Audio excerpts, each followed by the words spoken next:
Welcome to my YouTube channel. तो बच्चों, आज मैं आपको क्लास 4th के लिए ईवीएस के चैप्टर नंबर 19 को पढ़ाऊंगी। तो यहाँ पर मैं केवल इस चैप्टर के सभी क्वेश्चन आंसर आपको अच्छे से लिखने बता दूंगी, क्योंकि पूरा ही चैप्टर डिटेल में मैं इससे पहले वाली वीडियो के अंदर आपको पढ़ा चुकी हूँ। यहाँ पर हम सिर्फ इस चैप्टर के क्वेश्चन आंसर जल्दी जल्दी अपनी अपनी कॉपीज़ के अंदर लिखना सीखेंगे, ताकि हमारा लर्निंग वर्क भी छोटी सी वीडियो से जल्दी से पूरा हो सके। तो देखो, बुक के पेज नंबर 158 पर पहला क्वेश्चन दिया गया है कि घास का छोटा सा पौधा भी आसानी से नहीं निकल पाया, जबकि मटर की बेल के सहारे लगी डंडी एक झटके के अंदर ही गिर गई। तो इसका क्या रीज़न है?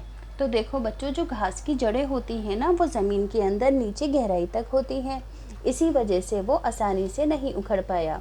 तो आप आंसर में लिखोगे कि घास के पौधे की जड़ें मिट्टी में गहराई तक समाई होती हैं, इसलिए वो आसानी से नहीं निकल पाया, जबकि मटर की बेल मिट्टी के ऊपर होती है और इसकी जड़ें भी कम होती हैं, इसलिए ये आसानी से निकल पाया। अगला क्वेश्चन है कि क्या सभी पौधों की जड़ें होती हैं? तो हाँ, बिल्कुल बच्चों, सभी पौधों की जड़ें होती हैं। आप लिखोगे सेकंड का आंसर, हाँ सभी पौधों की जड़ें होती हैं।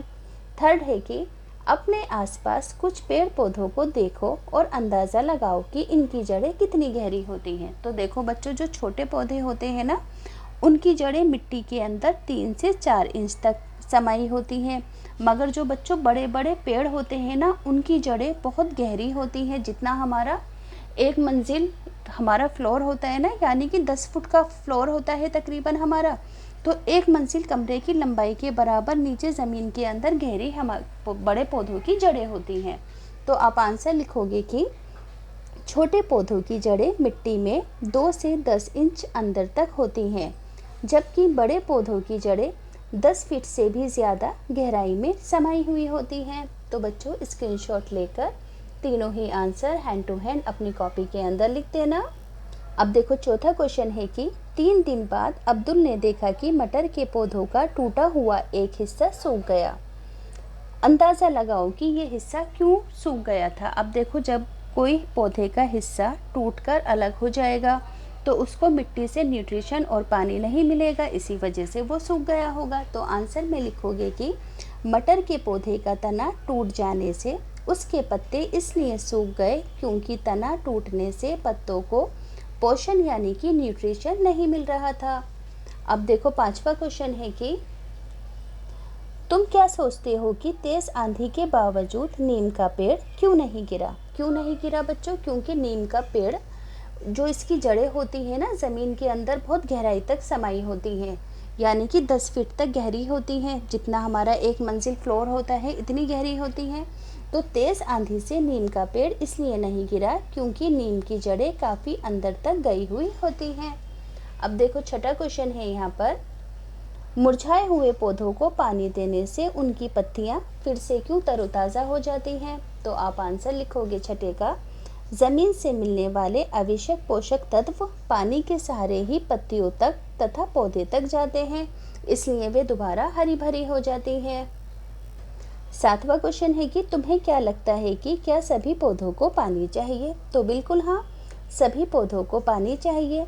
आठवां क्वेश्चन है कि तुम्हारे आसपास किन पौधों को नियमित रूप से पानी देने की ज़रूरत होती है?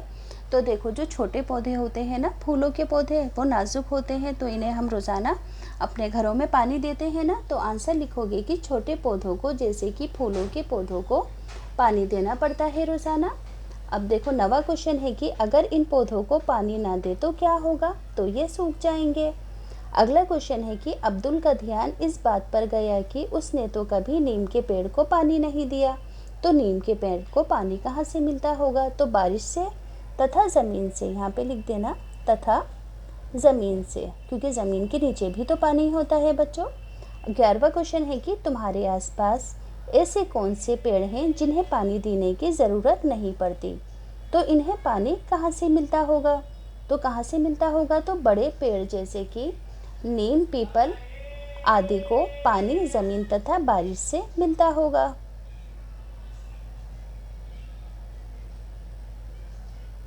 नेक्स्ट पेज पर आओगे, 160 पर 12वां क्वेश्चन है कि अब्दुल को ये सोचकर आश्चर्य हुआ कि मूली भी एक जड़ है।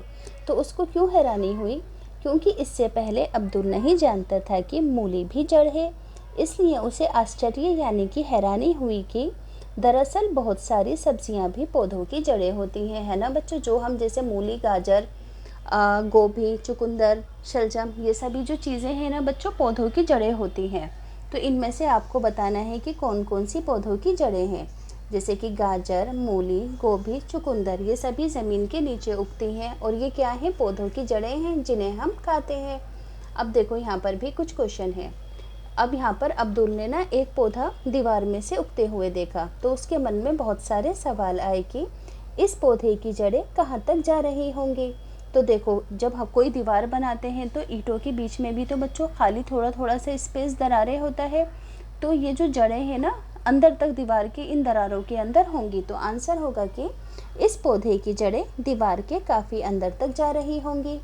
इसकी जड़ों को पानी कहाँ से मिलता होगा? तो दीवार की नमी से ही इस पौधों की जड़ों को पानी मिलता होगा। कि क्या पता उस दीवार के पीछे किसी का किचन हो या फिर बाथरूम हो, यहाँ क्या पता कि वहाँ पर कोई नाली हो, तो वहाँ पर नमी रहती होगी और उसी नमी के सहारे पौधों को भी पानी मिलता रहता होगा, क्योंकि दीवार गीली रहती होगी। तो आंसर लिखोगे कि दीवार में मौजूद नमी से इसकी जड़ों को पानी मिलता होगा। थर्ड है, ये पौधा कितना बड़ा होगा? तो ये पेड़ भी बन सकता है। यदि इस पौधे को दीवार से नहीं उखाड़ा जाएगा तो एक ये बड़ा पेड़ भी बन सकता है। दीवार का क्या होगा? तो पौधे के बड़े होने से दीवार फट जाएगी या फिर गिर जाएगी। अब देखो नेक्स्ट पेज पर आएंगे। यहाँ पर भी बच्चों कुछ क्वेश्चन हैं। पहले छठे क्वेश्चन का आंसर ध्यान से देखेंगे। क्या तुमने कभी किसी दीवार की दरार में कोई पौधा उगते हुए देखा है? कहाँ पर देखा है? तो हाँ, मैंने देखा है। अपने घर के सामने दीवार पर वे पीपल का पौधा था। अब कुछ प्रश्न आपको अपने आप से बनाने हैं और अपने बड़ों से उत्तर पता करो कि इस पौधे का नाम भी पता करो। जैसे कि कुछ प्रश्न हमने अपने पास से बनाए कि ये पौधा वहाँ कैसे उगा होगा? तो उस पौधे की बीज से उगा होगा। अब इस पौधे का बीज इस दीवार में कैसे आया होगा? तो कोई पक्षी अपने खाने के लिए कोई दाल, बाजरा वगैरह लेकर आया होगा तो ये उग गया होगा। तो किसी पक्षी, चिड़िया आदि ने इसे दीवार के अंदर डाला होगा। अब देखो यहाँ पर नीचे बच्चों 3 क्वेश्चन और हैं। पहला क्वेश्चन है कि क्या इतने बड़े पेड़ को, यहाँ पर देखो एक पेड़ है, गिरा हुआ है, तो क्या इतने बड़े पेड़ को किसी ने उखाड़ा होगा या ये अपने आप ही गिर गया होगा? तो बच्चों ये जो पेड़ है ना, अपने आप आंधी के कारण ही गिर गया होगा। दूसरा है कि ये पेड़ कितना पुराना होगा? तो ये पेड़ 50 साल से भी ज़्यादा पुराना है। तो दोनों ही क्वेश्चन मैंने आपको बता दिए। अब तीसरा क्वेश्चन है कि कैसे पेड़ के चारों तरफ की ज़मीन देखो सीमेंट से पक्की की गई है, तो इसे बारिश का पानी कैसे मिलता होगा? तो कैसे मिलता होगा? ज़मीन के नीचे भी तो बच्चों पानी होता है और जड़ें बहुत गहरी गहरी होती हैं। तो आप थर्ड का आंसर लिख देना कि इसे पानी इसकी जड़ों से मिलेगा जो कि ज़मीन के बहुत अंदर होती है। अब देखो 3 क्वेश्चन यहाँ पर हैं। तुम्हारे इलाके में सबसे पुराने पेड़ कौन से हैं? अपने बड़ों से पता करो कि वो कितने साल पुराने हैं। तो आप आंसर लिखोगे कि मेरे गांव में एक बहुत पुराना पीपल का पेड़ है और ये 150 साल से भी ज़्यादा पुराना है।